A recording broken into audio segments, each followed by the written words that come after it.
If I told you that one of the most elegant, comforting meals you could eat in winter doesn't come from the ocean but from frozen soil, you might not believe me. We're taught that winter is a season of scarcity, that once the ground freezes, the garden is finished. But the soil remembers something else. Beneath the snow, beneath the ice, there is a root that doesn't retreat from winter. It waits, and when it's prepared with patience, it tastes like something that should never exist so far from the sea. This is salsify, the vegetable oyster. Most food systems treat winter as an interruption. Vegetables are harvested early, stored in warehouses, kept alive with electricity and refrigeration. But long before freezers and cellars, people trusted the ground itself.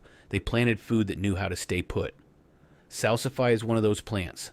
While potatoes rot in frozen soil, salsify becomes sweeter. Not despite the cold, because of it.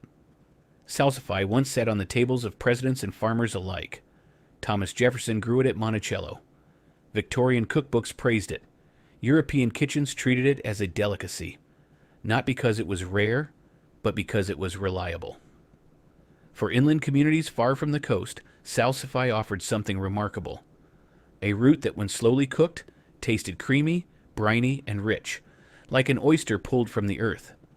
It wasn't imitation food, it was translation. Salsify didn't disappear because it failed. It disappeared because it didn't fit machines. It grows long and deep. It doesn't like to be rushed. It snaps if pulled too aggressively. Potatoes, on the other hand, are round, shallow, uniform. Easy to harvest, easy to wash, easy to ship. The food system chose convenience, and the soil quietly kept the memory. Here's where this plant teaches us something important. Salsify doesn't store energy as starch. It stores it as inulin, a complex carbohydrate that behaves differently in the body. This is why people sometimes struggle with it when it's cooked too quickly or eaten in large amounts without preparation. That's not a flaw, it's a signal. Salsify asks for time. There are two simple traditional ways people learn to work with this root. The first is the winter method. Leave salsify in the ground through repeated freezes. The cold naturally softens the inulin over time. By late winter, the roots are sweet, gentle, and ready. The second is slow cooking.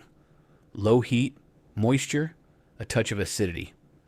This breaks the long chains gradually, transforming the root into something soft and rich. Salsify doesn't want to be rushed. It wants to be respected. When prepared with care, salsify is warming, filling, and grounding. It feeds more than calories. It supports the winter gut. It pairs well with fats and herbs. It reminds us that nourishment isn't always immediate.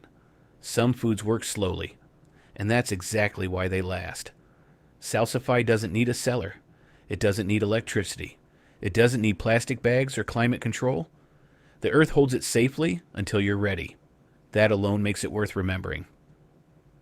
In a world built on fragile supply chains, a living pantry under your feet is no small thing. The soil remembers winter differently than we do.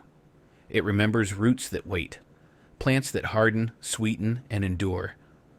Salsify isn't flashy. It won't sell itself, but it has something better than convenience.